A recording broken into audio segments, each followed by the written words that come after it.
Morning all, Nimby here. Gonna be tying a yellow and white bucktail today.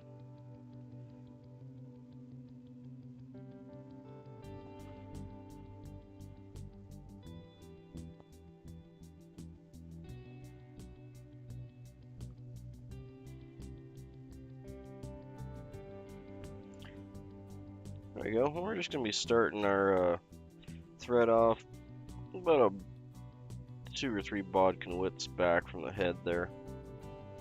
This is on a size 4 Aberdeen hook.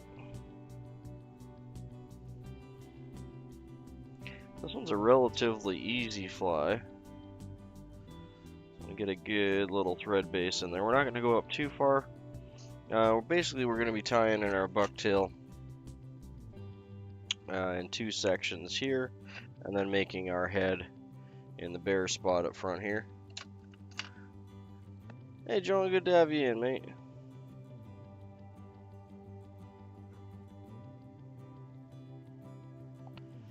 This one's a relatively easy one, only 3 different materials to put on.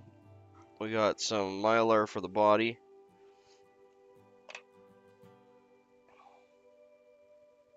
I'm going to put a silver rib on this first one. The original pattern doesn't call for it though, it just calls for a flat silver Mylar body, but or tinsel, whatever you got, it's fine.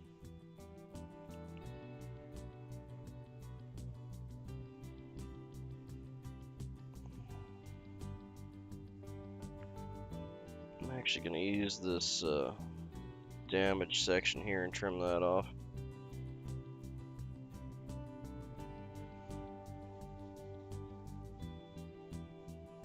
Now, if you're not using the rib, you don't have to thread wrap this all the way down. It'll give you a nice smoother shank to work on. If you are going that route though and you're not putting this rib in, you'll want to put a couple dabs of either super glue or... Thank you. Yeah, a lot of people really enjoyed that. I had a lot of fun tying them too.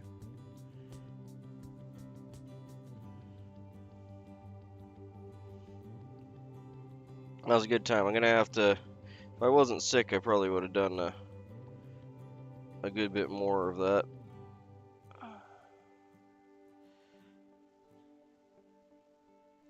This cord is a little bit on the elasticy side, or actually a lot on the elasticy side. So we'll see how it turns out. I might have to switch to some silver uni French, but I already had this on the desk cut and it's used for a different fly. Man, I'm making that lumpy. 1 second. Let's get that fixed up. More muddy. Well, it's probably what I got. Maybe a little bit more. We're playing the new expansion on our game with my lovely, wonderful wife, and getting close to the end of it, I think.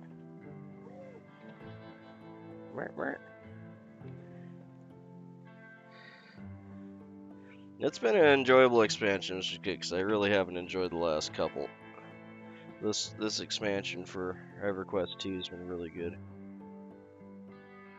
We're not done yet though, so there's still time for them to screw it up somehow. There we go. I'm just trying to get this in. I'm probably spending a... Hey Valhalla, good to have you in, mate. I still need your address, eh? I didn't get any email yet.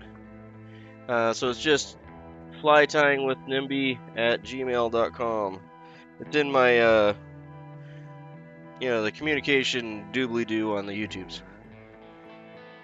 Or I have my mailing address, P.O. Box listed there too.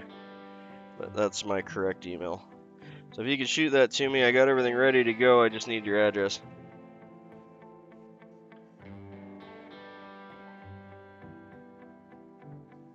Really? Like at night? I find like the night streaming is, I used to really enjoy the night streaming, and I probably will still do that. I found, like, for me anyway, once all the West Coasters finally went to bed, it would switch me over to like Russia and India and all the places that were waking up. And it was really interesting watching the traffic flow come through. I actually kind of really enjoyed late night streaming that way. Don't get as many people chatting because, you know, less people speaking English, but it was still an enjoyable trial thing to go through. Where'd my Mylar go? Here we go. Okay, so we're just going to be tying in this just simple silver Mylar. Fortunately, this one kind of has a bad kink in it.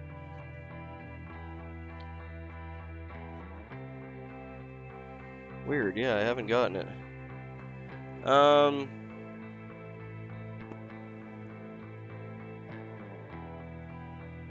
Okay, well, I'll try sending you, yeah, I used to get a lot of local people, like East Coasters, jumping in around 3 in the morning. But this is definitely easier on my sleep patterns, that's for sure. I'm just taking my time wrapping this so we can get a nice looking tinsel bodies. Tinsel bodies, they don't necessarily take a lot of practice, although I guess they technically do, but it's more a patience thing, just making sure that everything's as smooth as you can get it. But of course, practice will help you get it smoother. I'm gonna go right up to the couple more wraps there. But yeah, another email you can hit me up at is adventureswithnimby@gmail.com. Either one goes to the same inbox. But yeah, you should be able to get me on the one that's listed there because everyone else has been able to. I have not seen it yet.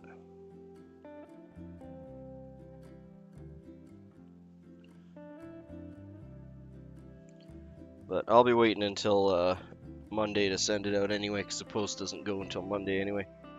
So no rush. Hey, wee man. Good to have you in, mate.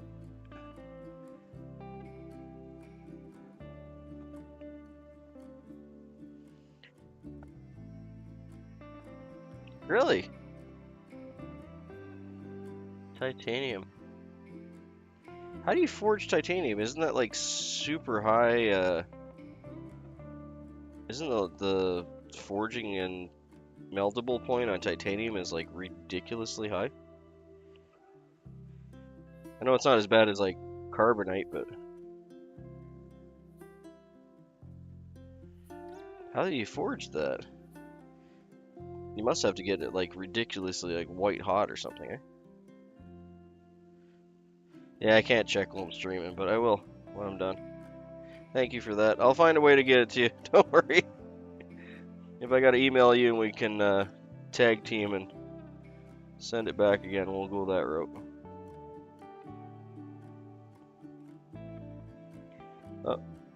I'm just gonna... Oh, you turned it. Yeah, I know, like I was saying, like as far as I know, most smiths won't touch it because it's like, takes so much heat and everything to get that to work properly. I didn't varnish this. I really kind of wishing I did at this point, but it's going okay, so as long as it keeps on that path, we'll be fine. But what I should have done, so do as I say, not as I do. What I should have done is taken my half-hitch tool or whatever I got that's smooth laying around the workbench and rubbed those threads down so that they were as flat as they can be and get rid of all the ridges. But this is working okay. I got one or two little lumps there, but nothing too crazy.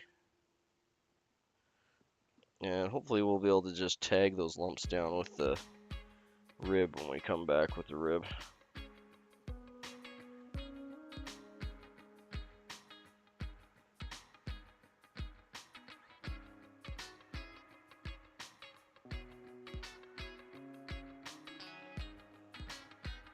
It's like in the thousands, isn't it?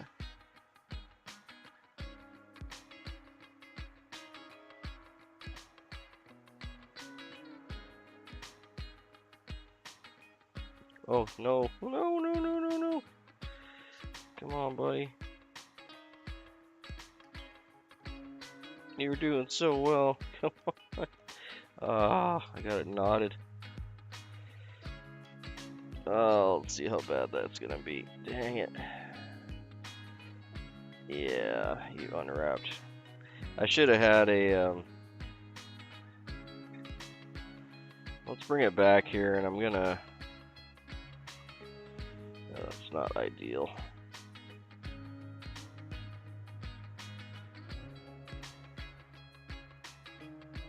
Yeah, I was gonna say, aren't they made like, the same way they sinter gears and that when they put them in a press, like high pressure?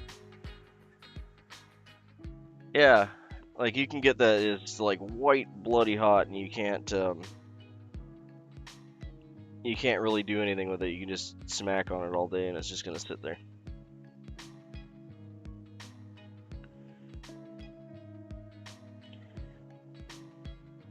Like all things, though, I'm sure it has a point where it, actually,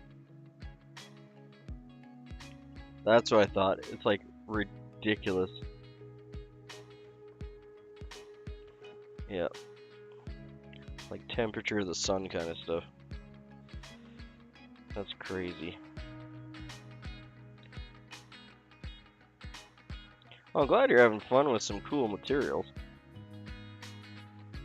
I'm doing well, thank you. Yeah, that's like a summer day in Arizona hot.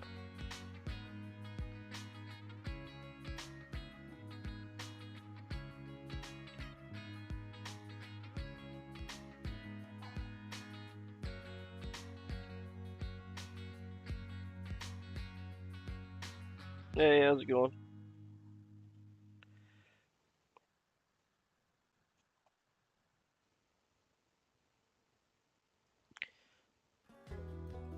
One thing you can do if you're running into some issues, like... Oh, good. What'd you make?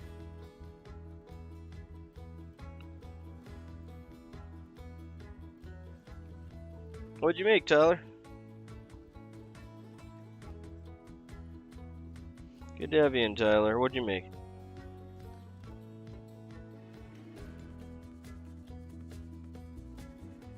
And the next one we do, I'm not going to put the ribbing on it so you can see the difference between the two. The traditional pattern, which I normally historically tie first, in this case we'll probably be tying it second.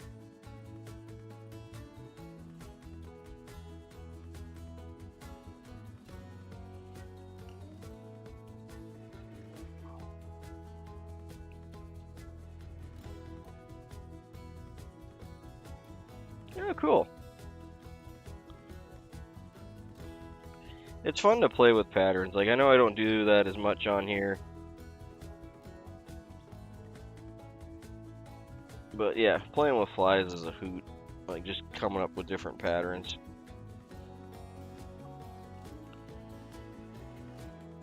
I've been trying to find a way to work that in that'll work for me with the live streams.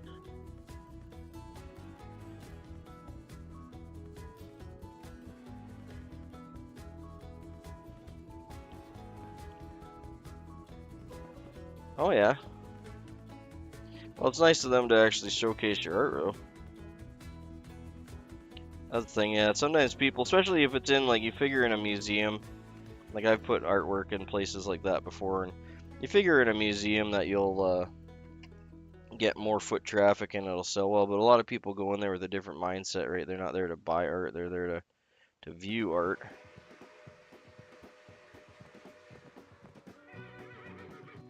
Just gonna try and crunch that down a little bit if I can without damaging it. It's the one spot that popped up. I probably should have actually backed that up and varnished that better.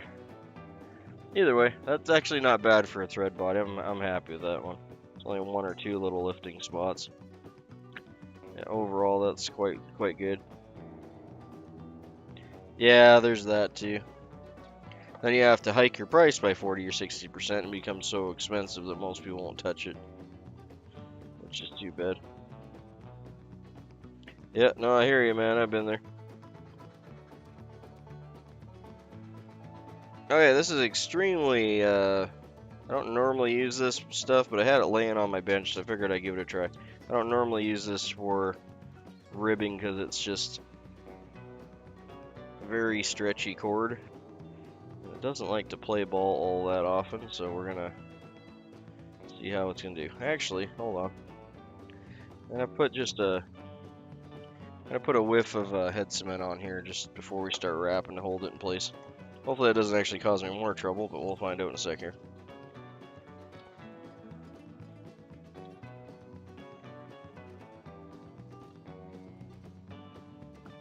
Just gonna lay it right on top.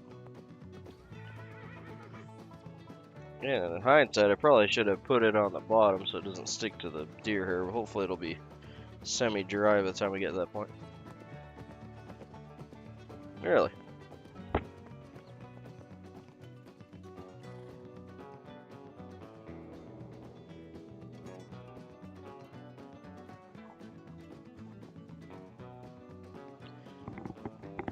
Sorry, I just adjusted my headset volume. It's a little on the loud side. Okay, so I'm just going to lightly wrap this, and hopefully that head cement will grab this a little bit and stop it from moving. You can see how stretchy this stuff is. I'm just going to hand wrap it. And I'm looking just for some segmentation here. Again, this is not the traditional pattern, does not have the segmentation in it, but I thought it would look cool. I had this little piece on the desk, so normally I do that kind of thing on the second fly so everyone can see the traditional pattern, but in this case we're kind of doing it backwards. So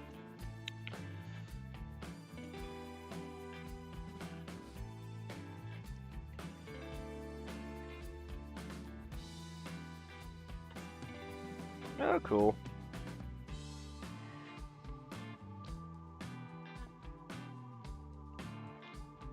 Not that I really want to get into the nasty subject of having rings stuck on your fingers, because that's happened to me before. But one benefit of titanium, or one benefit of that is like it's a lot less chance of getting stuck on your finger or degloving or that kind of thing.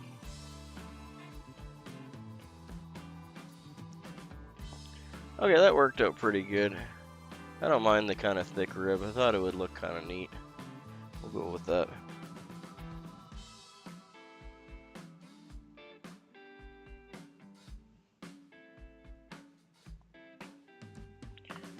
I got enough for one more if we decide that we're going to do another.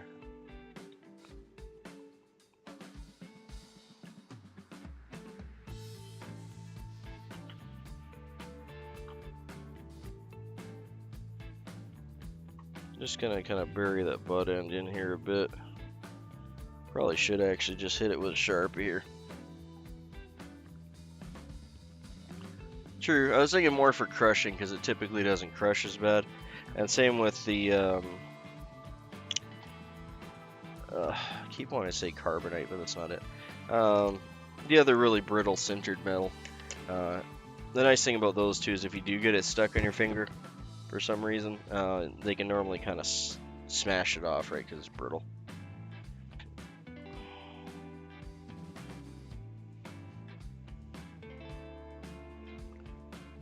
Okay, so we're going to save that front part there for the head.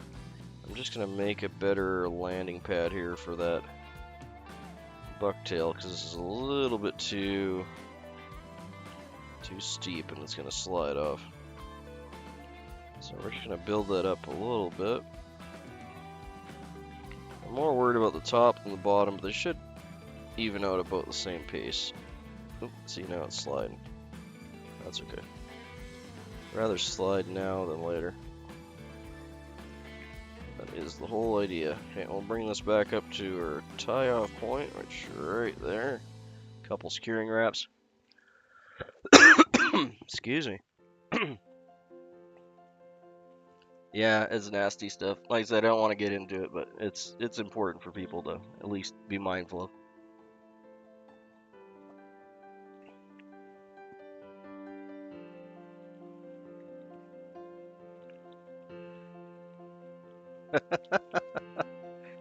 Very true. Yeah, sorry. That's probably where I got the carbonite reference from, but it's not carbonite.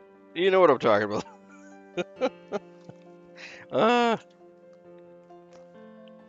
what's the actual word? I know. Valhalla like just said it like a few minutes ago, but my brain's not coming up with the proper lettering. Stay. Stay. I got a nice like fire orange bucktail. I'd like to do one of these in the like fire orange after too. Now, how long are we gonna go on this guy? I like to do about a quarter of the length past.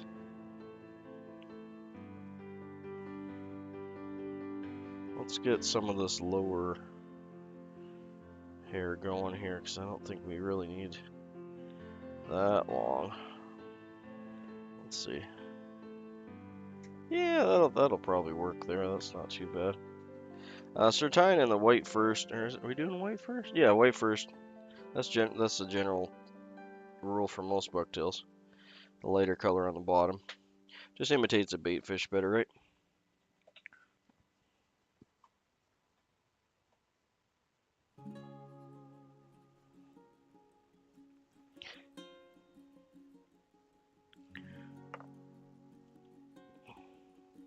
Yeah, I've done that before. It's a good puckering moment. I had one. I used to actually work in jewelry making, mostly lost wax method stuff.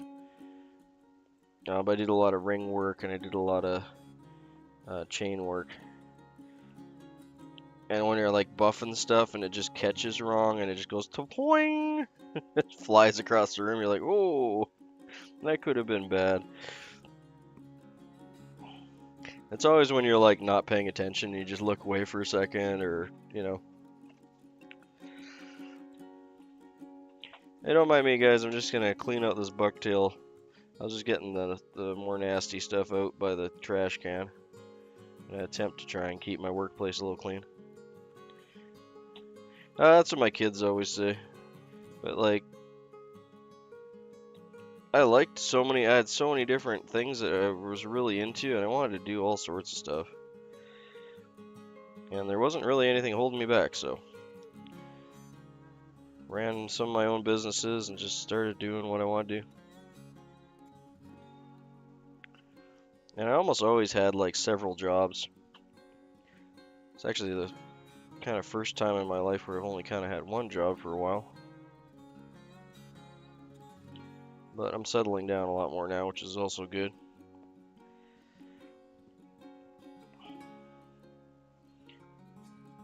Yeah, while I was still in high school, I had 3 jobs and ran my own business.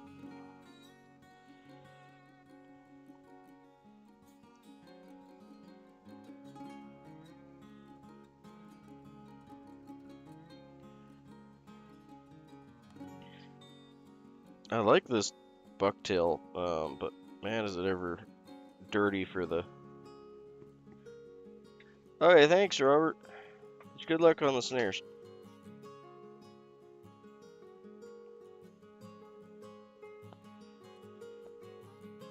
Yeah, I was just like an ambitious little toot back then.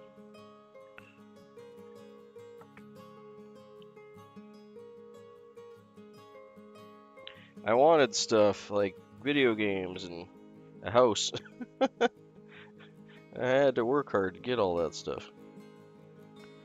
And that's pretty much as simple as it gets. You want things, you gotta do stuff to get the things.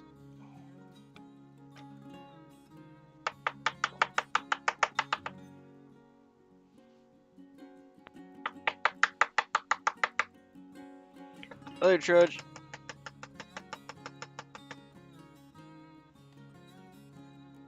I try to do this on camera normally, but I'm just trying to get this to stack down because it's a little bit on the overly poofy twisted side. I probably should have taken it a little bit higher.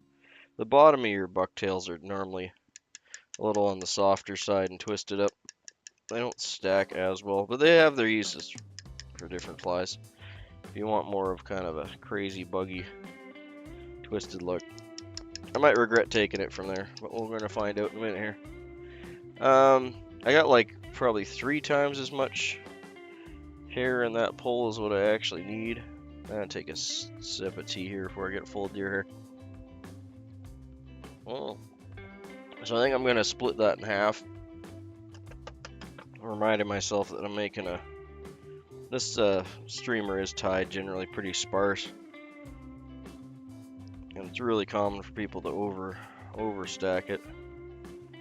So we're gonna take what I pulled and cut that in half.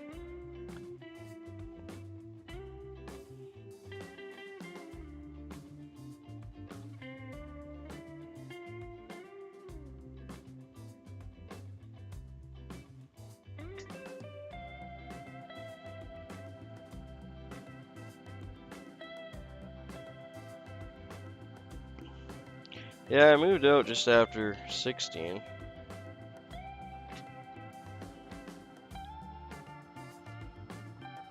But I will say, for all those new people coming up, younger guys, things were a lot cheaper then.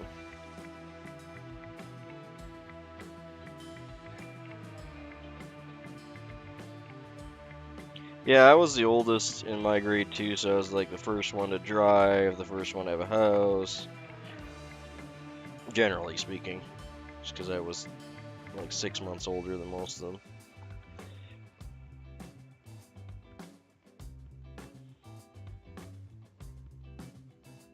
Okay, so we separated it out. Pop it off the side. Hopefully I don't knock it around too bad. And that actually stayed together pretty well. Look at me go today. Wow, I think I planned this stuff. That's a nice little shuck there. Hopefully we can get it long enough. But I'm eyeballing it. It looks a little on the short side. Just gonna, yeah, see it's starting to come apart already. Yeah.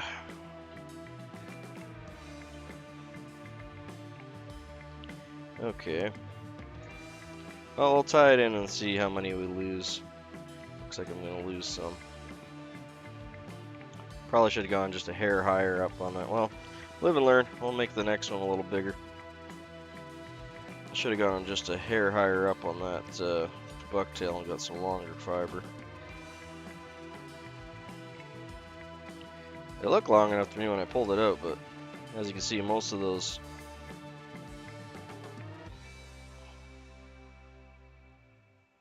What? 3K and no sub? It's kind of weird that way, hey? Like, I'll have a same thing. I'll have a good stream like that. Sometimes I'll get like 12 subs, and other times it'll be like 1 or none.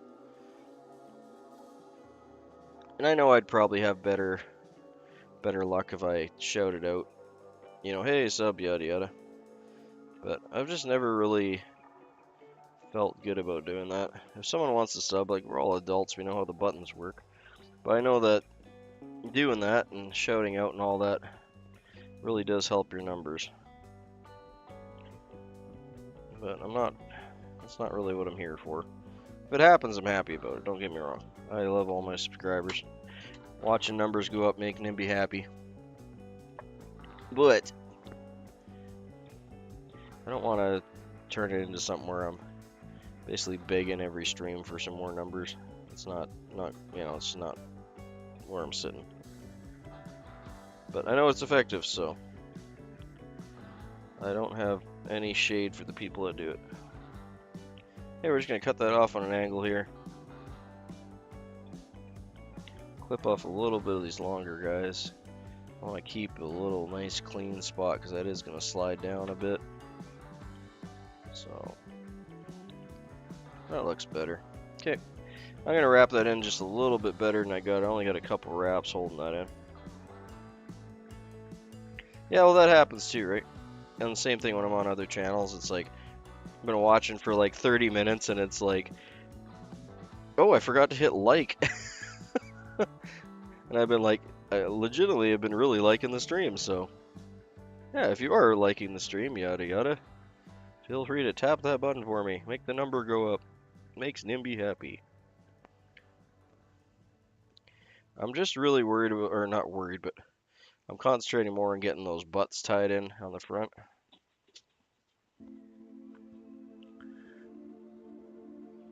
Yeah.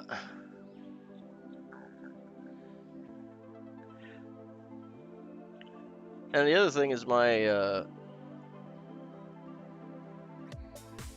my stream page. I'm just refreshing it now.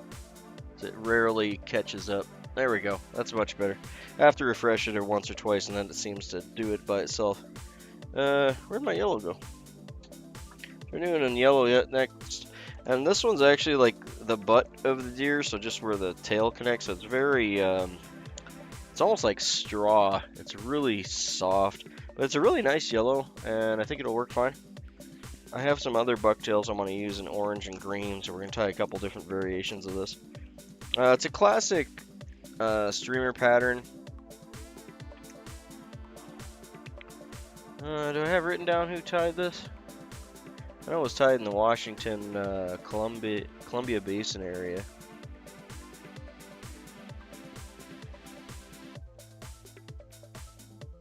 No, I don't think I have written down who tied it. I mean, it's a pretty simple streamer. I'm sure many people tied similar ones. I'm going to try and keep this in the bag because this thing is shedding horribly. And get some pieces cut off here. And it's kind of beat up, like I was saying, but it has some wonderful, in my opinion, like the traditional yellow that this would have been tied in wouldn't have been like a shock bright yellow, because the dyes they had then weren't super bright, and the deer hair probably wouldn't have taken the dye all that well. So I'm going for like a straw yellow. But yeah, feel free to tie this in whatever you got kicking around. I just happen to think that this specific piece of deer would match that well. I have lots of different yellow variations. Some really bright and some more brown, and left and right and up and down. 1 second, having some trouble getting this off the clump here without making a big mess. So I need to pull it back. And again, I'm taking about twice as much as what I need because we're going to see what comes out in the stacker. If I got enough for 2, great. If I got enough for 1, great.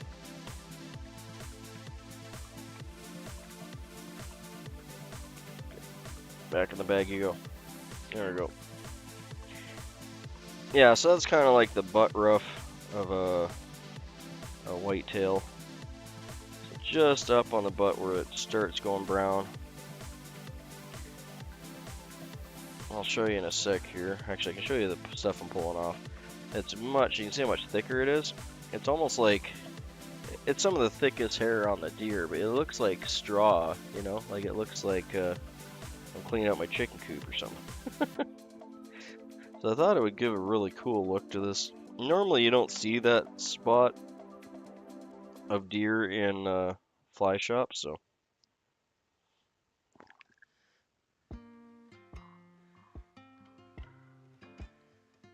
Yeah, and that's one of the reasons I leave my VODs on the thing. I know a lot of people delete them after. I don't really see a reason to delete them. But people do actually come back and watch them after, surprisingly.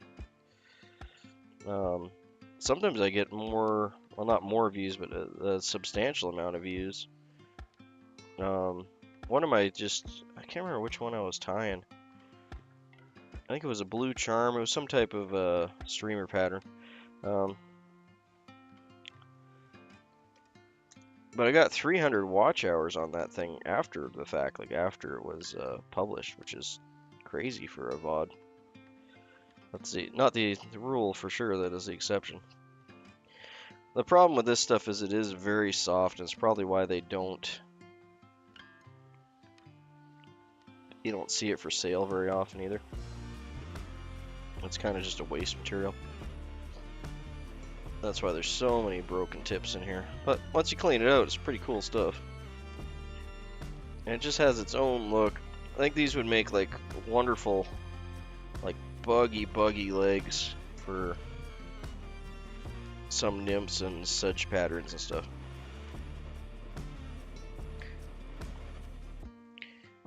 we'll get more into the nymphs and sedges and that in the springtime here.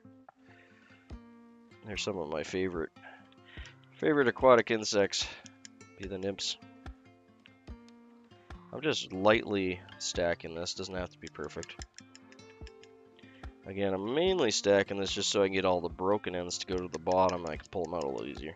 As I can tell, there's a good bit of them in there. And if you're just fishing this for yourself or your own box, whatever, tie the broken ones in, no one's gonna care. But I like it to be pretty. So I'm gonna try and get some of them out. There we go. And yeah, we probably got maybe double, not quite double.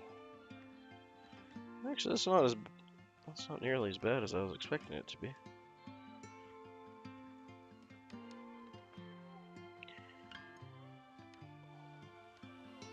Okay, I'm gonna shave off about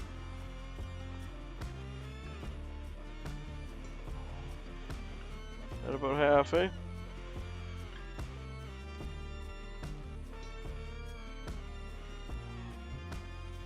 Yeah, we'll call that about half. Use that for the next one. I'm just gonna gently pack this. It's so brittle, but it gives such a cool look to it.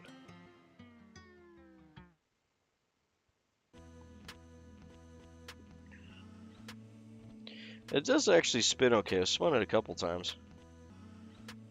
You just have to be really gentle with your thread pressure, or mindful. We're just gonna lay that right on top here.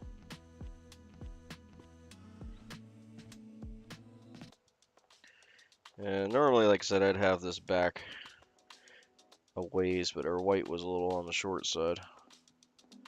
So, that's okay. Not really gonna make any difference one way or the other. Yeah, just gonna do soft wrap here. This stuff is so soft, it's probably gonna flare.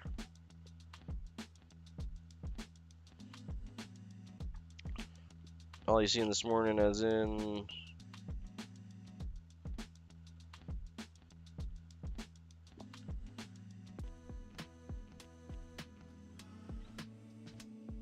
oh, the news. Oh, sorry, Val. I don't know. My chat bot must have missed that comment. What's up with the news? I didn't see anything on my when I was flicking through. Oh, I was wondering if that was real or not. Okay. Okay, yeah, if you're talking about the Venezuela stuff, hey Valhalla, if you guys are talking about the Venezuela stuff, we'll just leave that out of the stream for now, okay? I don't want to get into political stuff, okay? I feel ya, I'm on the same boat. Yeah, like I said, we'll leave that out of the stream, okay? Normally I don't care about talking about that kind of thing, but that's one area I'm gonna just draw the line on. I appreciate it. I don't know enough to comment on it. I haven't seen it yet. I just saw a few things. Like I said, I thought they were kind of fake, so I didn't pay attention to them, but apparently not. But we're just gonna leave it at that, okay?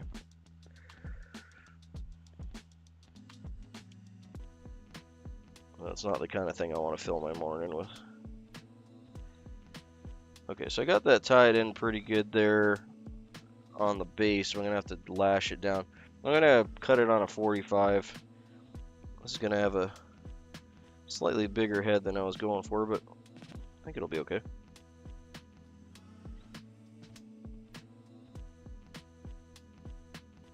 Yeah, that's loose. I gotta be careful here. There we go. You can see how this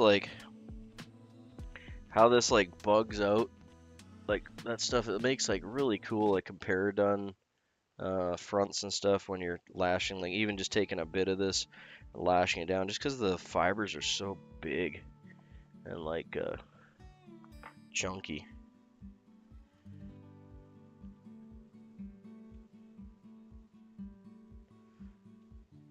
One sec, guys. I'm just gonna cut this and I'll let my dog in.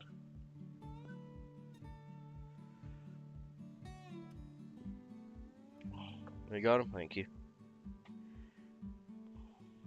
Okay, so since this stuff's so soft, I'm going to be bringing my thread in on an angle and kind of working it in. So I'm getting about half or quarter, and then, oh, 1 second, I'll wait till my dog's done so he's not hitting my camera. Here, we'll fix that. There we go. He's inside now.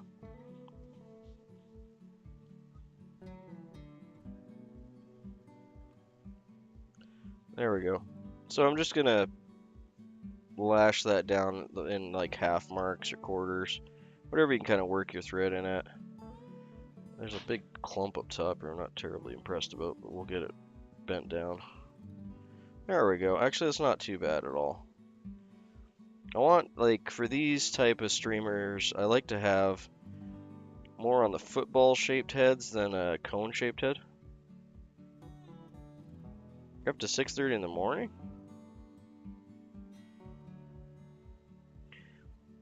Did you keep your stream as a VOD? I'll have to check it out later.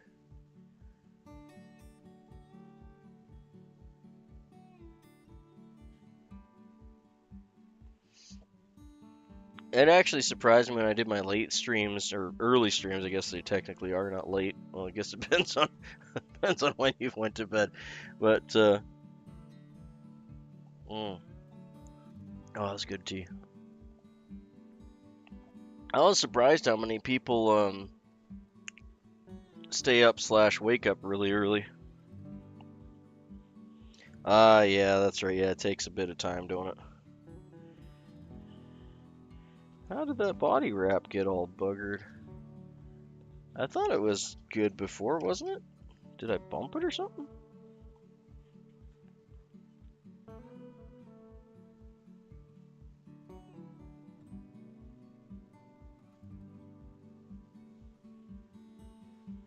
Yeah, that's incredibly loose. Okay, well, I'm not going to use that stuff for a body wrap anymore. It's too elasticy to stay put, apparently. Oh, that's a little better than it was. Okay, well, good to know. Like I said, I just had it on the bench. I was using it for something else. I thought it would make a good body wrap. I was wrong. Not going to do that again. Okay, so just going to neaten up the head. I got a few little dips.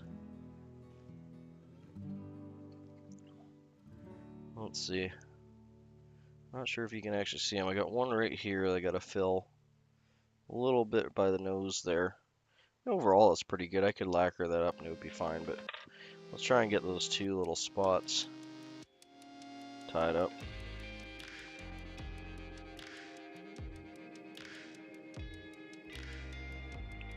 Yeah, do the thing with the clicky stuff. Clicky the stuff while I clean this head up.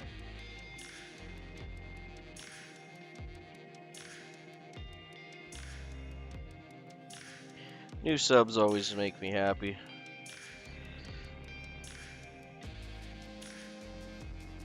Oh, that's not good. 1 second. Let's undo that. I did want to bring the thread down, but not in that manner. So obviously I got to build that up a little bit more.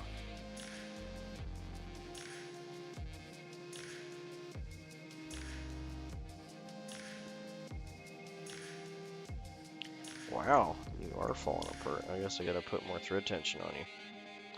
See, we'll get this together. Just give me a sec.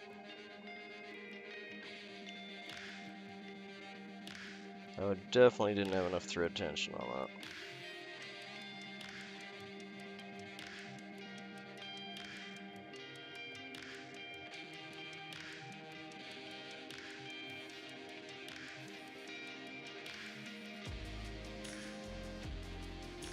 The heads on these aren't really just for looks. Like, what the main reason that you want a bigger head on a streamer like this is it needs to push the water.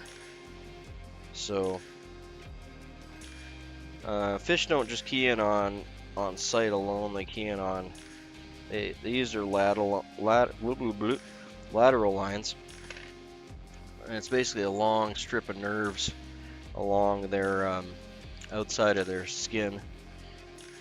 As far as I'm aware, every fish species has it. It's not just trout.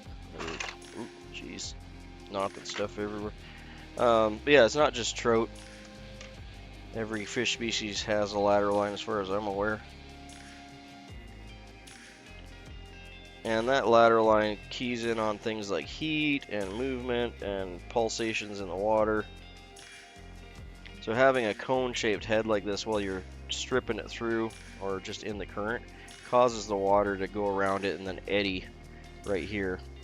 And the eddying effect is what their lateral lines will pick up on. And that would be the equivalent of mimicking like the fins on the fish on the side. And of course the top's going to be doing that for the dorsal and whatnot. So there is some method to that madness. And I can't find my whip finish tool. I should actually start doing more finger whip finishing, but I got in the habit of using this thing and it's just been like that for years. For years though, I just used my fingers for everything. This does give you a lot more thread control though, I will say. In a way anyway, like you can feel it more. Oop, did I catch that? I did catch that. There we go. You can feel it a lot more with your fingers than you can with the tool. The tool allows you to place the thread wraps a lot more evenly. Come on, buddy. There we go.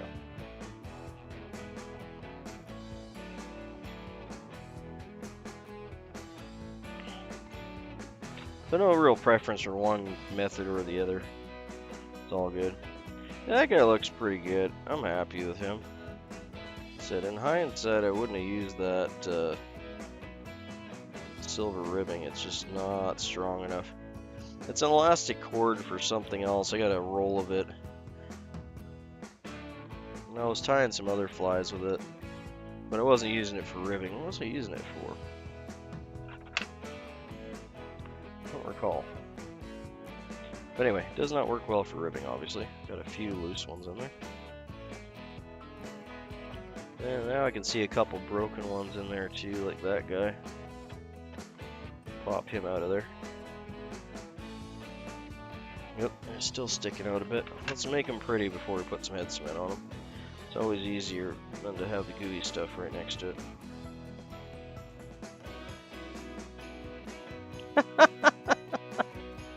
Nice one. Oh, you got you good, wee man.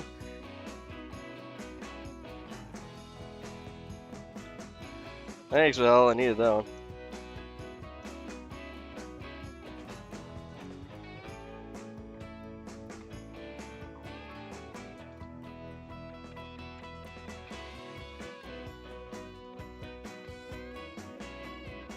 Yeah, my general rule, like, I don't mind talking about politics in here, and I'm not going to get into this a huge amount. I know I got a bunch of my regulars in here, so just so you guys are on the same page. I don't mind talking about politics. It's just with certain things like that, especially when they're fresh, I don't want to be jumping on a bandwagon like that, and I don't know enough about it to even comment on it, so there's no point. I don't mind talking about religion. I know a lot of channels are no religious talk and no politics. I don't mind talking about religion at all, as long as you're respectful. And whatever your beliefs are is perfectly fine too. As long as they are actually your beliefs and you're not trying to tear apart someone else's beliefs in here, I don't mind. If you want to shout about your faith, you fill your boots here. Because I think that's really important for everyone's spiritual and mental health. And that's a big part of what we do with fishing and fly tying and being in the outdoors is a spiritual aspect. So that part I don't mind whatsoever.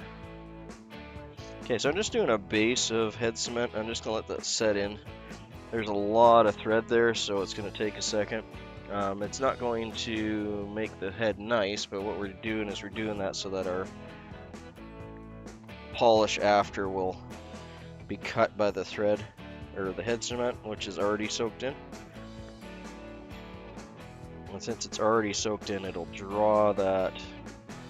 It's not quite there. It'll have a little bit, I'm going to leave it upside down here for a second. It'll have a little bit of a kind of dried cat. It's starting to go right now. You can see it on the camera. But once it gets Yeah, I mean, yeah, my channel, my rules, I guess, but that's not really kind of what I'm going for. You can see it's starting to dry up there. It gets a different shine to it, almost like a plastic look. And that's where it's starting to gas off the top, so that's almost there. Yeah, you can see it right now. It's starting to pucker a bit. That's soaking into the threads. Now you want to wait until it does that before you put your heads or your lacquer on, because it'll draw the lacquer right into the threads and give you like a much more durable. It makes a big difference just waiting that few extra seconds. It makes it a lot more durable.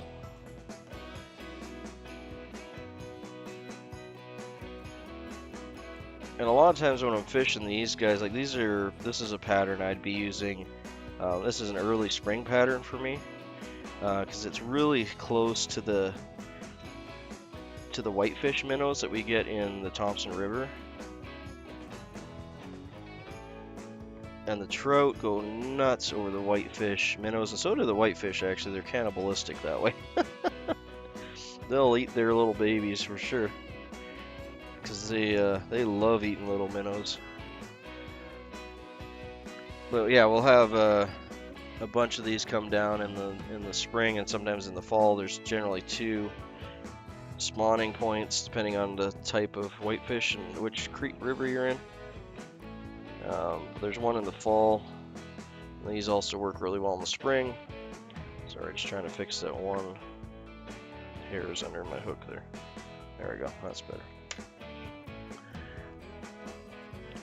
And they have this kind of yellow color to the top. It's a little bit more greeny, but the fry have this nice yellow and white coloration. They're roughly about that size too.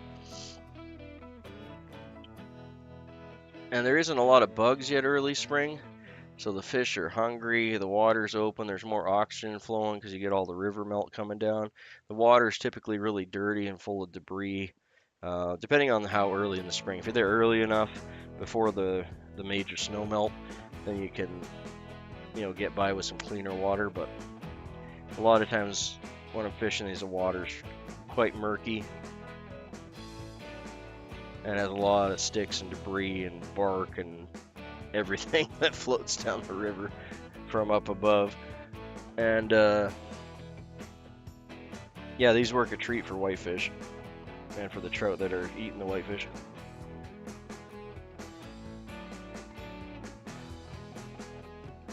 Alright, so I do my little spin and spiel here. Don't have a whole lot to say on this guy because it's just a simple bucktail.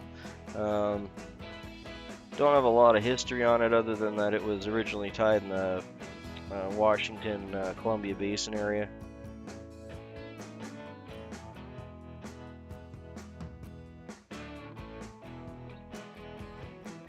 I bet this would work really good for bass and crappie and stuff too if you tied it.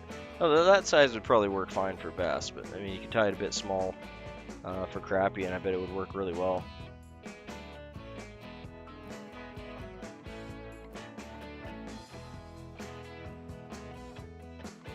Well, there you have a yellow and white classic streamer pattern. This one I used quite commonly in the Thompson River in the early spring when the whitefish minnows are coming down. The trout go after them, the whitefish go after them. A lot of things like them. They also work really well in the fall while the whitefish are doing their spawn. I was originally tied. It's an older pattern, but not terribly old. It was originally tied in the northwest area, like pretty much all over the northwest, but it was more common in the Washington, Columbia Basin area. It works really well for rainbows, bass, brook trout, anything that's going to be eating a small little bait fish. You want to fish it really slow. They're not terribly active minnows, and you just want to kind of twitch it as you're drifting it down through a hole where some larger fish are going to be. And they'll just nail it if you float it over top of them is what we're trying to do. Yeah, we got a silver Mylar body, ribbed with some Mylar ribbing cord, and white bucktail and yellow bucktail on top of that. Super simple. You can tie it without the ribbing with just a silver Mylar tinsel body. really quick and easy and really effective in the rivers and creeks.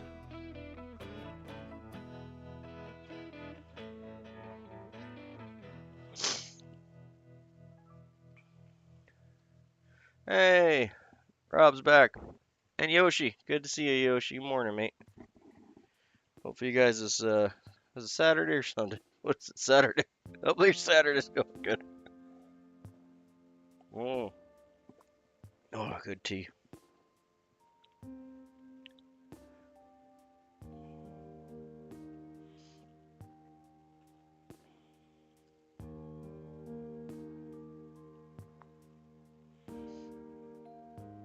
Just giving that a minute to dry up. It's still glossy. It's a nice shaped head though. That's kind of roughly exactly what I'm looking for. Kind of like a squished football shape.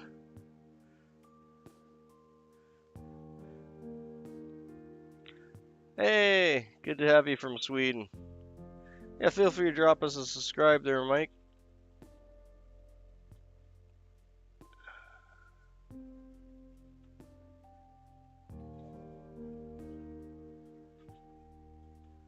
I don't know. I think maybe because I don't typically, because I have my chat bot set up, so I listen to the chat. I don't actually read it. And for some reason, the chat bot, I do have I do have it set on a 5-second timer, so it's supposed to delay people from putting in the chat for 5 seconds so the chat bot can catch up. But if people are chatting too close together, and I know there's no way for you guys to, you know, to mind that. It just happens. I've been trying to find a good setting, but it only reads maybe, well, depending on the day and how much you guys are putting it in there. Yeah, and like without the chat bot, it's really hard for me to tie and read the chat at the same time. So that's why I have the chat bot, and he reads the chat for me, which makes it so much better. I can actually keep a conversation with you guys. But unfortunately, it is limited. So if there's two people talking at once, it'll only read the first comment and just ignore the second comment. I'm gonna keep tweaking it. Like I'm pretty happy with where it is right now. It gets like 85% of all the conversation, enough for me to keep in the loop. But for whatever reason, it seems to just ignore Yoshi. Sorry, Yoshi. I don't know why.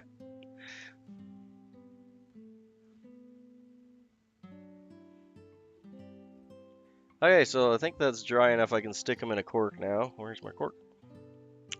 That would be the question. There we go. This one will do. There's only a couple more. There's the spruces we did yesterday. That's a cool fly. I like that. Another really useful one. You can go hang out with your spruce brothers. Meh.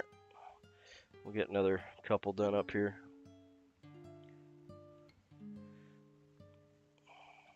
I'll put her up here so it can dry.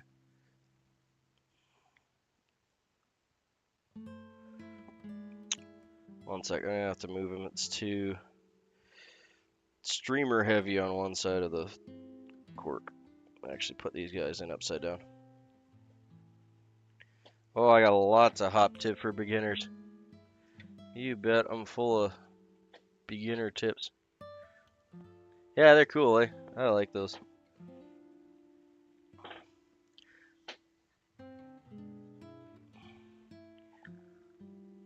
Yeah, MW, if you got any comments, questions, concerns, accusations, whatever you're having issues with, just shoot in the chat there and we'll talk about it. I'm perfectly happy to help you out with your fly tying journey, whether you're new or not. We're all on the same boat, mate.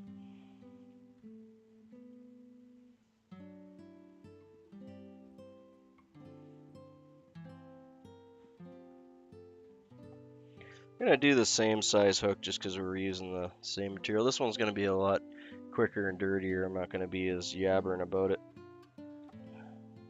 Hey, leave my bucktails alone. Leave it alone. Dog's trying to eat my deer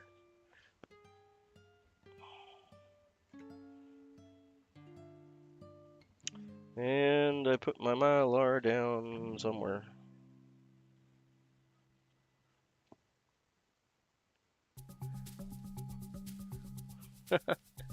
Hey Doug, good to see you back in. I was watching Maddie do some plowing with you there earlier this morning when I was getting everything together. I think it'd be fun to drive one of those things around and plow snow. Just get some good tunes running, or even live stream like Maddie does. That'd be fun too. So I'm gonna start it again about a bodkin or half-inch width, from the end, so we got a lot of room to pull that head out. Definitely not a type of fly you want to crush your.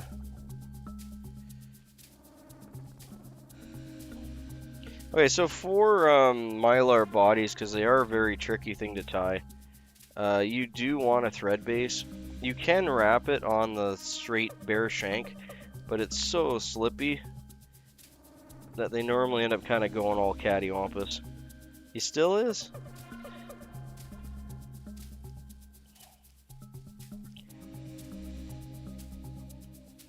Yeah, you don't necessarily want to buy like the cheapest bottom of the barrel stuff, but it all depends on what your budget is, right? Like if your budget's only 20 bucks, you can get tying for under $20. I actually want to do some videos on all that. Because I think like for this hobby, there's a lot of people that don't get involved in it just because of that initial starting price tag. And they go into the store, the fly shop, or wherever they are, Bass Pro, what have you, wherever you're going. And it's just overwhelming to them that there's so many options and the price points are so different. And it's not like anything else. Like if you're going in to buy tools and you're not a mechanic, you can tell the difference between a $20 drill and a $60 drill, just by looking at it. You can be like, okay, this one weighs like 3 more pounds and the battery is much bigger and yada yada. But with fly tying gear, it's exceedingly hard to look at something as a new tyer and have any idea. Well, there you go. That's fine. Nothing wrong with that. $50 range is a great starting point. A lot of really decent vices, like I've tied thousands of flies on a cheap, well, I'd consider that an entry level vice. Like it used to be entry level. A lot of the more expensive vices are, yeah, and a lot of the more expensive vices like the Rossettis and all that have become more common as a starter vice. But to be honest, they're not starter vices, right? You can tie your whole career on one of those. So it's not a starter vice. But if you want to start at that point, and you have the money to do it, fill your boots. It will last you your lifetime. Well, besides replacing jaws on it when they eventually wear out, which they will. But the vice itself you can keep forever. But yeah, if you start on like one from India is really common. Griffin makes a really good starter vice for about the $50 range. You know what type of vice you picked up? Just curious, it doesn't matter. But if you know the brand or type.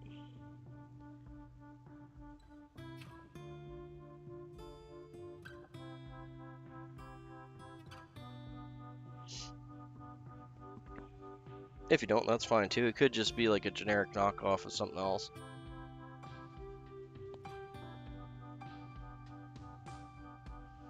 If MW is still here in the chat.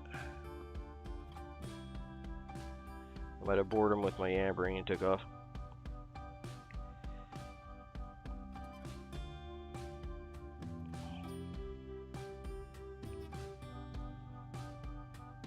Yeah, and that's exactly it, right? Everyone's budget and everyone's stuff is different, right? If you're really looking at this stuff and it calls to your heart and it's like it's something you really want to get into, then yeah, make the investment, drop the money. But if it's not, then you really shouldn't.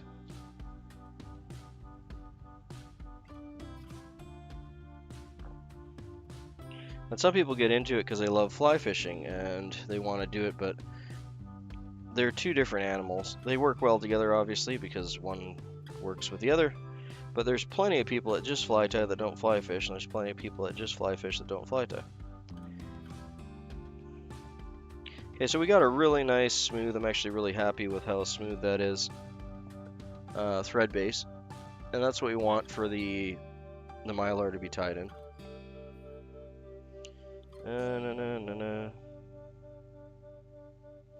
Why do I keep losing my Mylar? There it is. Oh yeah, okay. Yeah, Stoneful is nice stuff. I've never actually tied on one, but they're really well made. Really good attention detail. You can tell that someone that was a tyer, made that. And I like that about materials and tools and that they're made from by a tyer.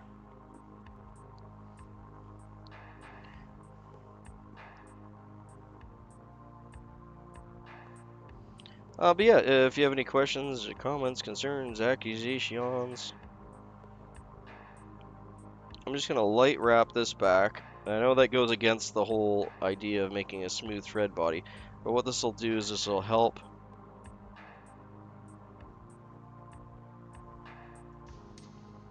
Yeah, those are like a sought after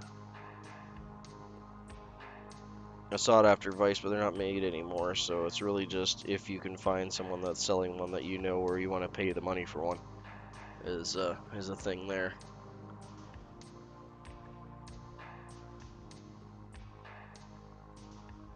Okay, good luck, buddy. Be safe out on the ice.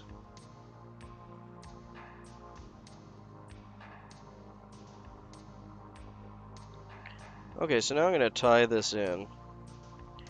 And since I'm doing just a regular Mylar body this time, we're not doing the rib. I'm going to tie it in up at the front here. And just the front. And I'm not going to tie it in all the way. And the reason that I left this little bit of a rib here is when you're wrapping it on your second wrap and stuff, this will cause it's flat, but it'll give you a little bit of compression, just enough. So like if I run my, you can probably see it if I'm running this over, you can see it jumping.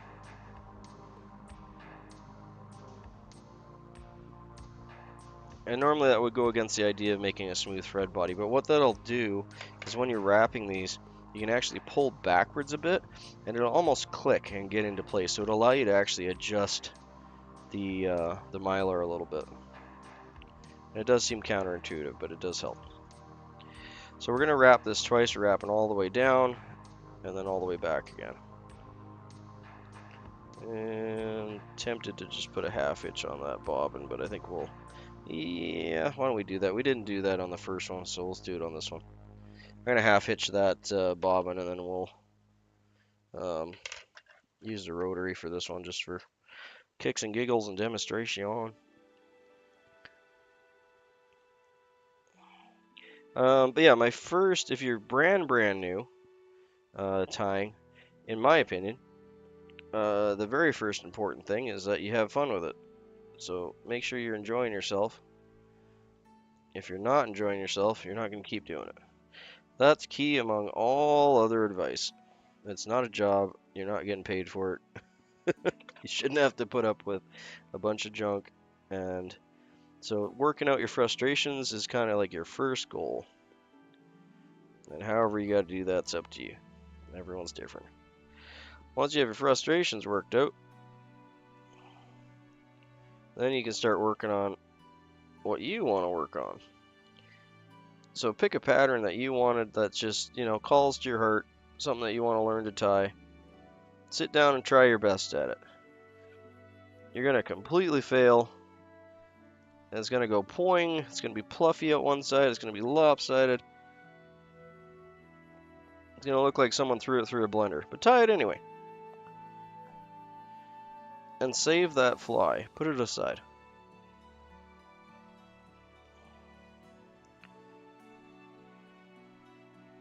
Because once you get a little better at it, you can go back and you can see where you came from.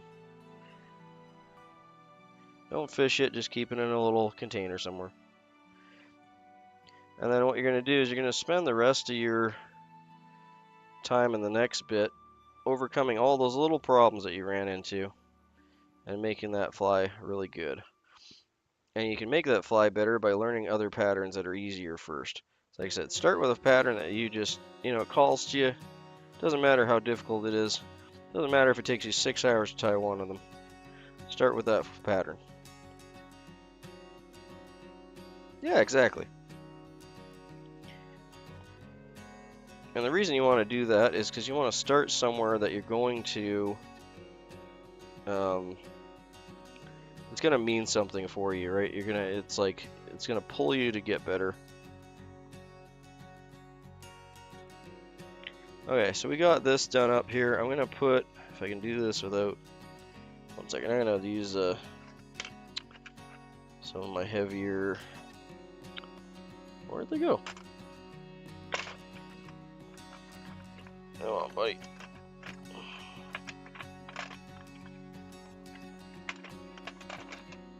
There we go. Yeah, so I'm just using some heavier hackle pliers just to hold this for a second. I don't like to remove the tension from it, but with a bare Mylar body like this, that Mylar's digging in, and you can see the very fine thread wraps that I was talking about there, right there. And what this will do is when we put the head cement on here, the next wraps that we do over top, these will basically disappear, but it'll give it a little something. It's just like roughing up a surface before you paint or something like that, right? And it'll actually end up giving you a smoother surface.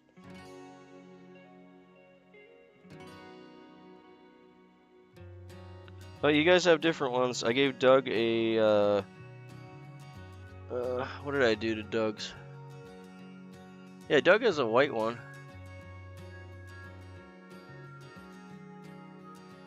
Yeah, this is a yellow and white streamer that imitates small bait fish, like specifically in my area here. It's a really good imitation for whitefish, but most little bait fish are going to look very similar. Okay, so we got that done. I might just actually keep that hackle plier in place there for now.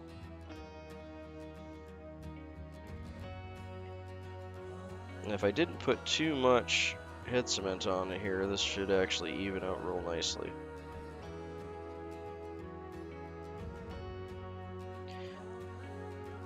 And don't fret if you're doing these smooth Mylar bodies and it's just driving you bananas, 'cause it's going all over the place. It will. These are way harder. Oop, I almost messed up there. These are substantially more difficult than they look like. It looks like you're just wrapping.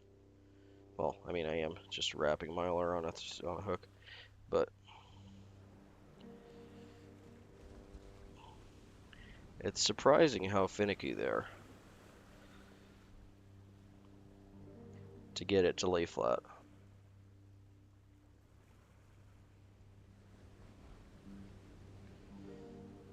But that little bit of head cement will drastically increase the durability on this thing.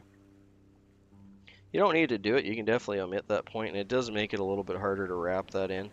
The head cement almost makes it, for lack of a better way to describe it, almost hydroplane, like it slides on the one below it, and that's the reason I like to put that little fine thread wrap underneath it that you can see poking through a little bit. But now that we got this through, once I get this tied off, I don't want to lose it. Now that we got this through, you'll be able to see that small little bumps that we put in are basically gone now. All that head cement is filled in the lumps. You can see like it's just barely causing my bodkin to move at all, where before it was like did. So like the difference is quite substantial. I actually kind of muck that up a bit, but whatever. Demonstration purposes. The head cement that's squished out a little bit in between still a little wet, so I probably shouldn't have touched it, but I did. So too late now. But yeah, you can see that's an incredibly. I'm actually really happy with. I'm really happy with that Mylar body. That turned out real well. But you can see how that kind of counterintuitive step allowed us to get a smoother body in the end. So it's a little bit like roughing up a surface before you paint after you put a primer down. The primer allows the final base layer, which is in this case the second wrap of Mylar, to adhere to the hook better and to give you a smoother wrap in the end.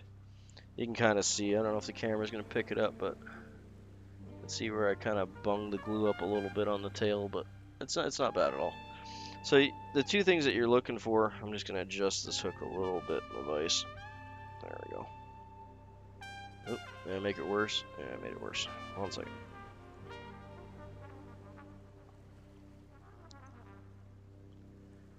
Come on, buddy.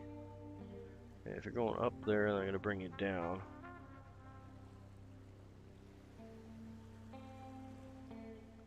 That's good enough for me. Alright. Not that we're using the rotary anymore, I just wanted to have it straight.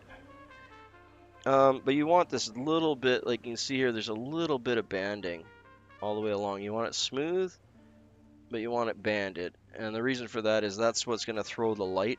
So as the light's coming through the water in different angles as you're fishing this, above, below, wherever, it's going to give it that little bit of extra shimmer. So similar to like holographic, as a lot of people will actually wrap this with a holographic Mylar or tinsel.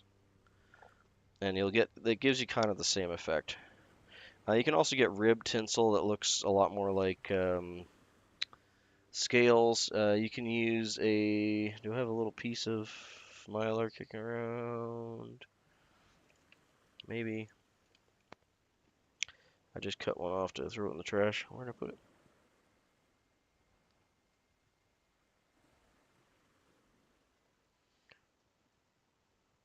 Mylar. Okay. Well, this isn't the right size, but I'm going to use this anyway just for demonstration. Actually, I got the proper size in gold. We'll use that. Here's a piece of gold. So you can buy rollers that'll do this for you, but if you don't have any, you can just use some hemostats or pliers or whatever, anything you have that's, and you got to get it in there properly and not kink it like I just did.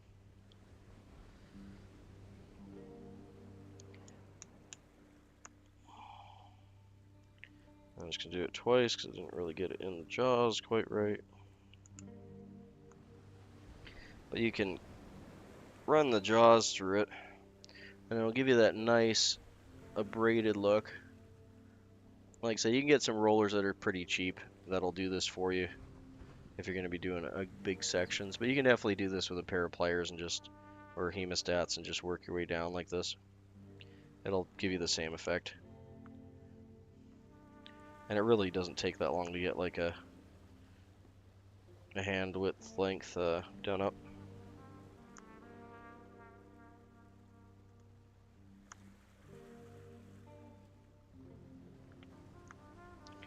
There you go. You can see I got, and this is kind of similar to what your classic like salmon streamers, when they had the old school tinsel would look like. I don't know if it's really catching on the camera very well. You can kind of see it on the camera. But you guys get the idea, right? It just puts the little abrasions in there, and that'll throw light in different directions, give you a little bit different textured look.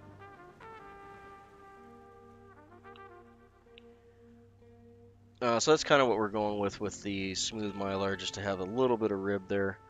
It's not really even rib, it's just having the Mylar bend. I'm sorry, I got sidetracked on that, so that's that. We'll leave it at that. More tea. Good deal, thanks. Yoshi. See, I heard you that time. Okay, so we're gonna do white for underwing.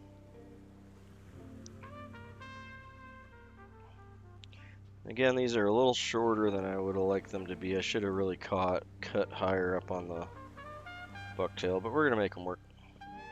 I'd fish these no problem. Like, these would not be a concern for me. You can see I'm starting to lose some. Let's just get those thin, small guys out of there. And that's gonna be kind of about the max I can go with that. You just want to pack it kind of like you're packing a snowball. Get all those ends to lay together. Hold it right over top. Pinch it down. I'm going to do what's called a soft wrap. So I'm bringing my thread up, and my thread's going to get, I'm catching my thread in between my fingers there. So you see the thread's completely loose. And I bring it back down on the other side. And the most important part is you bring it down Actually, I just noticed that I'm not doing the most important part. 1 second. The most important part is that your thread ends where it's beginning. So I really wanted this up here on this collar, but it was down here. I just realized that before I pulled it down, which is a good thing, because if I would have tightened that up, it would have cockeyed it, and it wouldn't have been straight. So you want nice, straight top wings and other tie-in points. Make sure that your thread starts and stops in the same position on the hook. If you're up or down from where you started, it will go lopsided.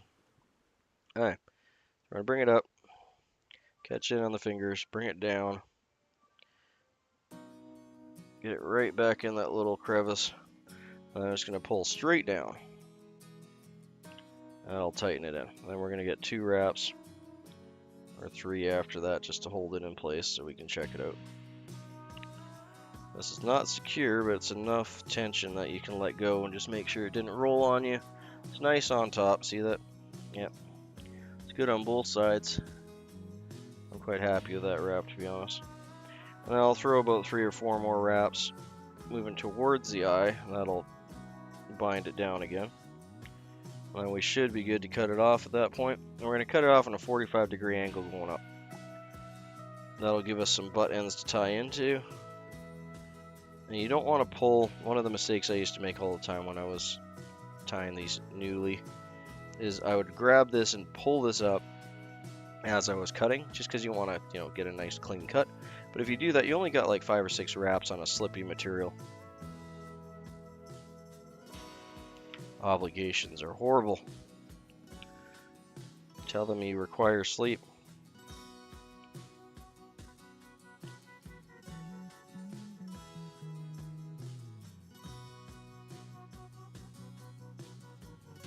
Okay, so we're gonna cut that off on about a 45 to 30-degree angle, give or take, like that. So basically we have a couple steps of where the butt ends come out, so not all coming out in a big clump. And the reason we want to do that is the front ones will actually bind down the latter ones.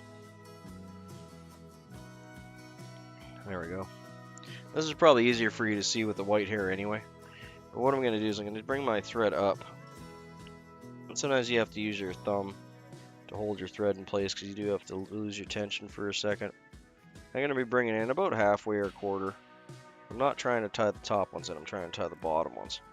There, and I'll tighten down the bottom. You can see them flex down, and then I'll come in and get them again.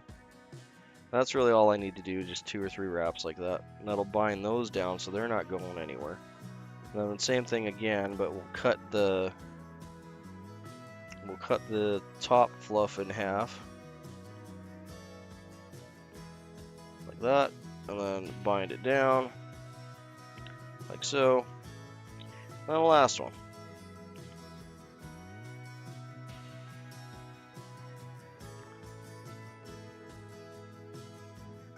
Hey, just a casual fisher.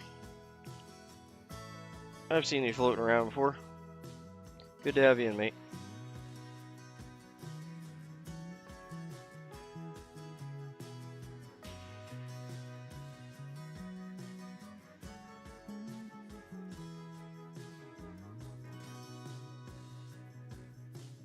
Okay, now we're not really trying to bind everything down in a pretty fashion there. You see I did lose that. Actually, I did miss one thread wrap there if I want to make it look pretty, which I'm not caring about, but I'm going to. There we go. The whole point of those wraps there is to just compress everything in and give us a flat base to land the next bit of deer hair on. Thank you. It is just a yellow and white bucktail. I don't know if it has another name besides that. That's always what I've called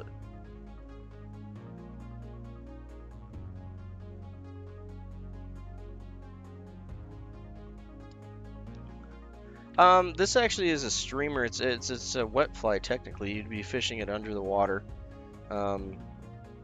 This was normally meant for like fast flowing water, like streams, rivers. I use it in the springtime in the bigger rivers like the Thompson, Fraser. to mimic small bait fish that are coming down at that point with the meltwater. Okay, so now we're gonna do our top wing,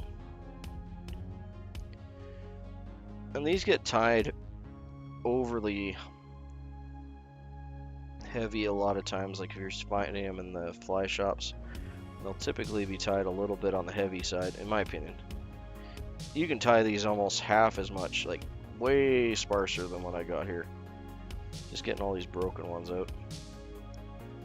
A few more broken ones, but we're gonna see if they land nice or not. If they do, great. If they don't, I'll take them out. We're gonna have this just a little bit. Got a few little kinky buggers in there. We're gonna have this just a little bit longer than our white. That should do fine. Same thing, we're just gonna do a soft wrap. Bring it up, pinch it, bring it down. And soft wraps can get really intimidating for new tires. Don't let it intimidate you, just practice it. Just do a bunch. And it's a little bit like riding a bike for the first time. The first couple times you do it, you're gonna fall on your butt, you're gonna skin your knees, it's gonna go everywhere. You're gonna cut your material like I did there. It's just not gonna work. But as you get better at it, after you practice a bit, you'll get one and you'll get it pretty close to right. And as soon as you get it pretty close to right, you'll feel it and you'll be like, oh, okay. And it'll make the next ones so much easier. It's a feel thing more than a... You gotta trust your gut and just go with it. But once you get that feeling, you'll know before you even look at it that you got it right or not. But it's gonna take several dozen wraps and that before you kind of get that feel for it. Some people it takes even longer. But in either case. Okay, we're gonna cut this off, same thing, about a 45. I really like this. This deer hair is so cool. It looks like hay.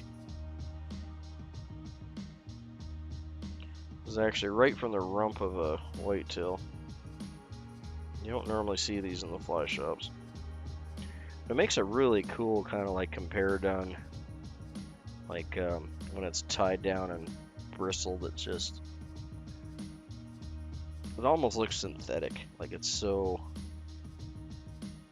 You know. I really want to work those into be some like, I think they make really cool like stonefly or dragonfly legs. Yeah, exactly. Have fun with it. But part of the fun is like getting things to work the way you want to, right? So, I know for a lot of people that's a big part of it. There are the masochistic tires out there that like the pain and suffering, which is fine. So I'm just going to tie through this a little bit here first.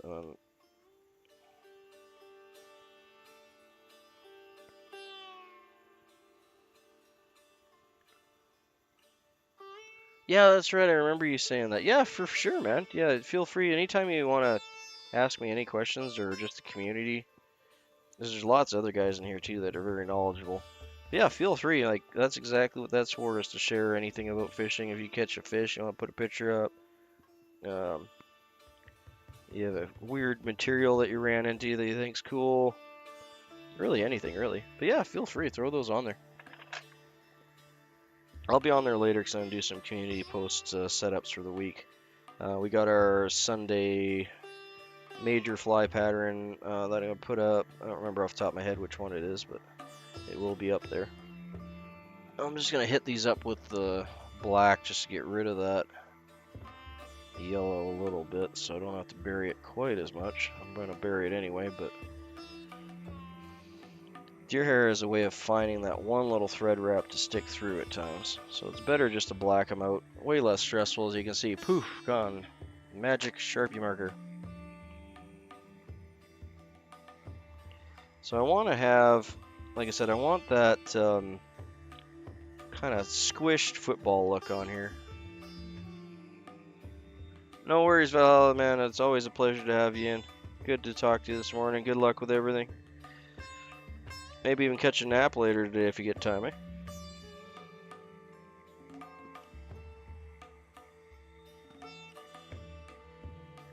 I like naps.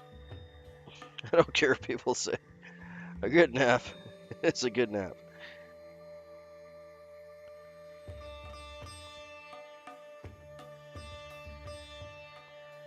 Yeah, that's pretty close to exactly how I want it there. Beauty. Okay. You can see how it's kind of bulbous. Oh, is there one or two spots there? Yeah, there's just a little spot I could fill in up top there. That's being pretty picky though.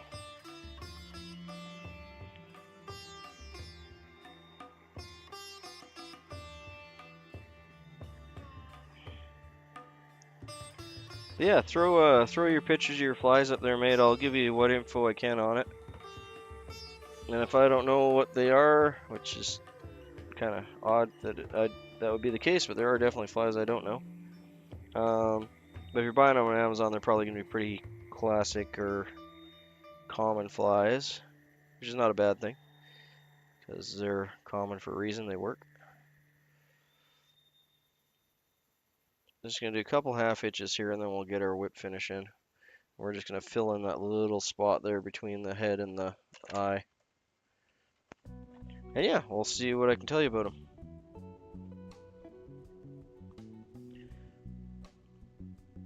If you're getting them on Amazon, there's a good chance, not 100%, but there's a good chance that they were probably tied in Kenya or somewhere in Africa. A lot of the flies are tied there. That's not a bad thing. Some of those guys are some of the best tires in the world, to be honest with you.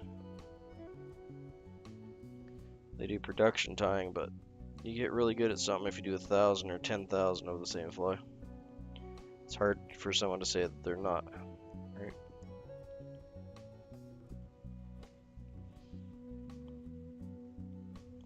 And it's cool that they're able to help support their family doing something like that. So I'm glad they are.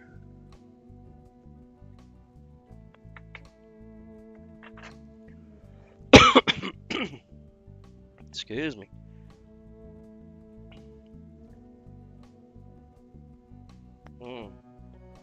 There we go. Alright, let's get our head cement in. Excuse me. Let's let that stick up a bit, and then we'll get our lacquer on.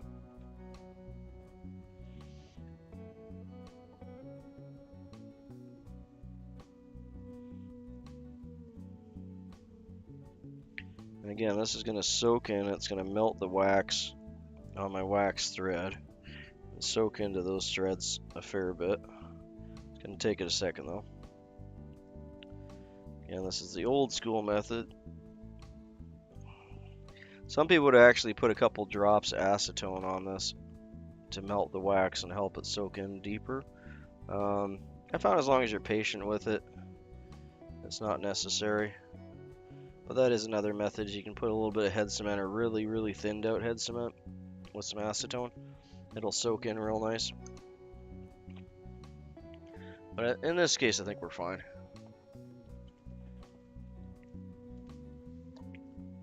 So we'll just give that a second to soak in. You can see it's all nice and shiny glossy right now. It's going to get a little, I want to say waxy, but waxy's not the right term. It almost looks more like a plastic sandwich bag. It gets that kind of oxidized look to it. Well, that's exactly what it's doing, is it's oxidizing. You can see it's starting in a couple spots. We just want to wait for it to get that tacky look to it, and then we'll put the resin on. What that's doing is it's oxidizing on the open side, and it's also soaking in. The oxidation layer isn't really helping us at all in the aspect that we're trying to go for. It's the giving it enough time to soak into the thread base and break up the wax.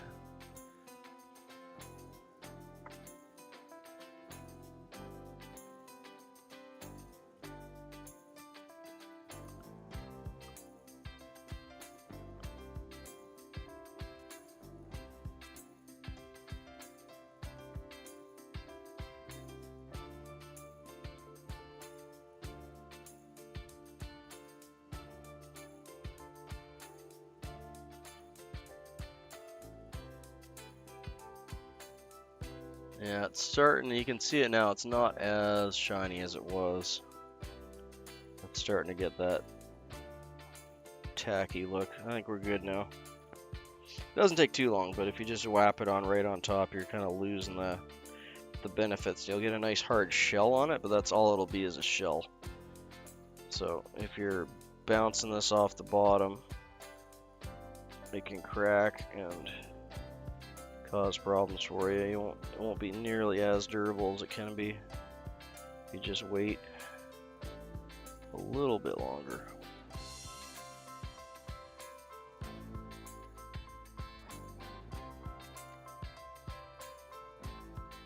And it also gives you that really nice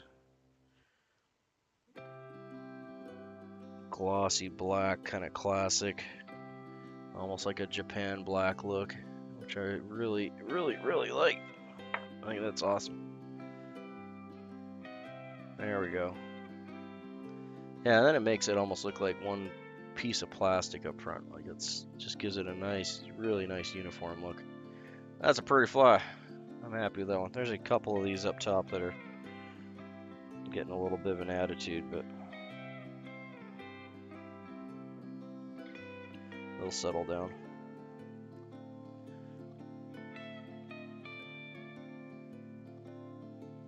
Yeah, really happy with that Mylar body. I don't think I could really get that to work much better than that for a demonstration. That's exactly how I like them.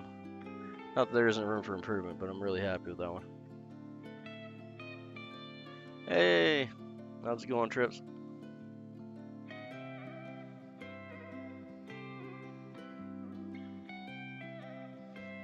Alright, I can do my spin and spiel.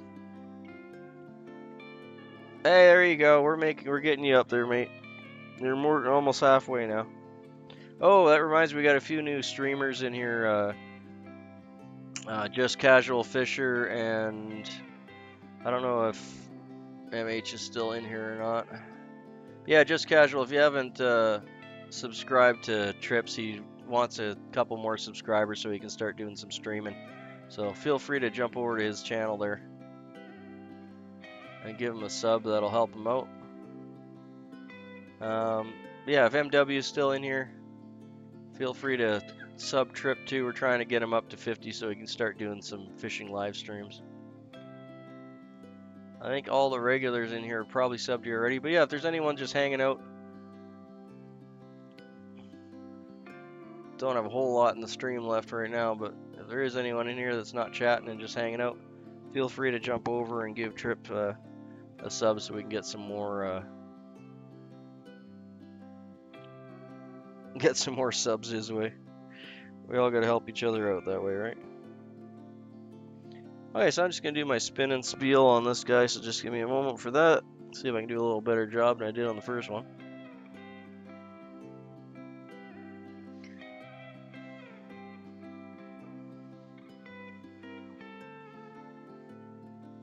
This is a wonderful classic yellow and white bucktail streamer.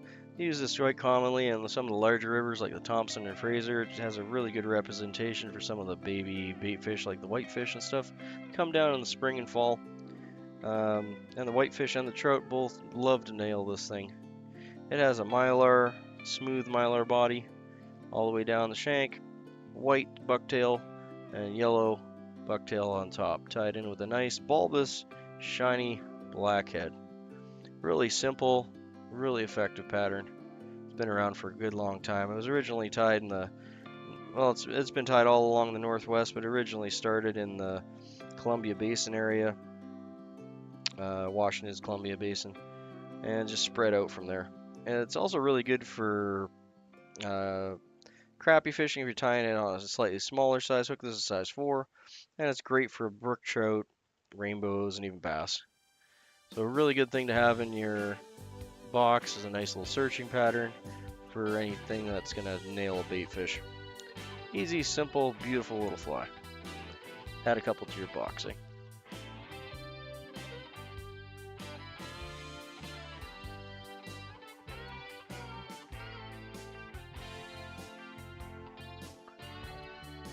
There we go.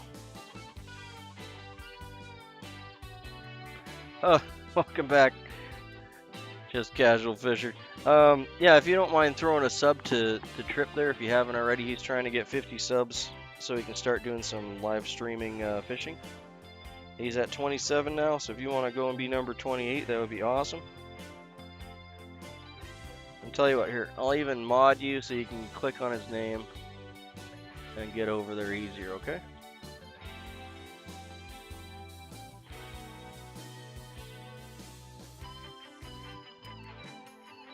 There you go. You're a moderator now. If you click on Trip's name and then choose go to channel, you should be able to subscribe to him.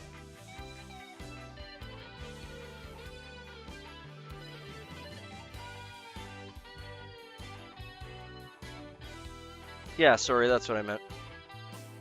Had it backwards, my bad. So he can be 34 then.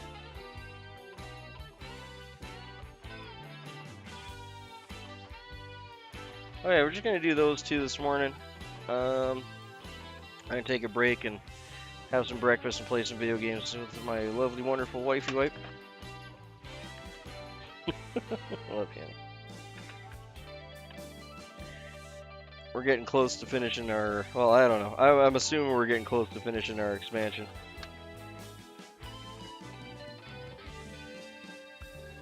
Hey, good for you, mate. Yeah, 100 is a big milestone. If you can get 100, the first 50 is hard, and the first 100 is just as hard as the first 50. And then 500 is your next goal, and 1,000 after that. I'm getting pretty close to 1,000. I'm excited. I'm not even sure what I want to do for 1,000. I'm gonna do some kind of giveaway. Everyone always does, but I'll figure something out. 1,000's a big point, right? Yeah, bye, Weeman. Yeah, we're gonna wrap things up here. I'm gonna grab some breakfast. Oh, you will, just casual. Just keep going at it. That's all there is to it. Yeah, if you post, yeah, just post a bunch of shorts. They're the easiest, quickest things to do, and like even if you're getting like 1 sub a short, if you can throw out like 3 or 5 shorts a day, you know, that'll be enough to get you up there.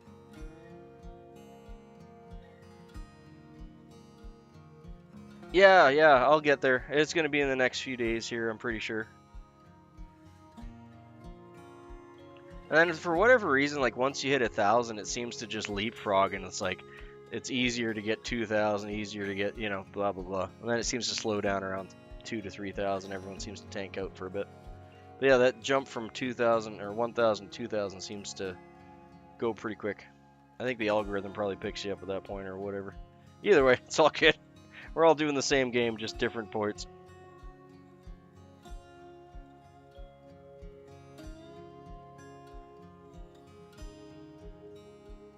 Yeah, that's true. Yeah, do community post. Well, actually, I don't think you have a community tab till you're at 100 subs.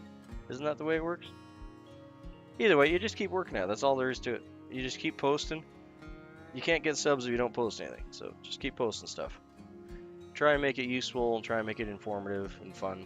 Whatever your, you know, whatever your gig is, right? Mine's generally educational and historical and that kind of thing. But everyone's got their little niche. Just stick to it. Keep working at it. You'll get there. That's a pretty fly, though. I'm really happy with that one. That one turned out real good. Here, let's pop it next to its friend here, and we can see the difference. Bloop.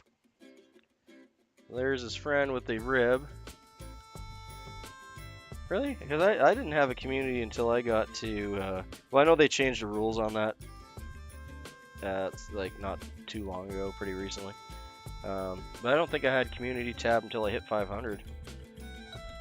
But I mean, I've been doing this for like 7 years now, so my channel's on a bit on the older side. But there's the two. I like the rib. This rib's a little loose. It's just the cord's a little too stretchy, but I do like the rib. I find it does work better, but the traditional pattern is that one, just having that nice, thin, smooth Mylar body. There's the one with the rib. They're both going to be effective, and they're both going to nail fish, so either way. Thanks, everyone. Have a good morning. Pleasure to have you out. Pleasure to tie with you. Thanks for the chats. Enjoy. Well, let's just do our little shoutouts. We got Casual Fisher. We got Yoshi. Really? I wonder if they changed that, Yoshi. I'm not sure. Because I know for me, I didn't get that for quite a while. And then when I did get it, I didn't really know what to do with it. We got Trip. We got Wee Man. We got Valhalla, of course. We got Rob. We didn't have Maddie in today because he's removing snow. We had MW, new guy coming in. That's awesome. Good to see him as well. Let's see. We had Doug, of course. Can't forget Doug. That's as far as my scroll goes. And Muddy. Of course, Muddy. Alright, cool. You guys all have a good morning. Thanks for hanging. Appreciate it.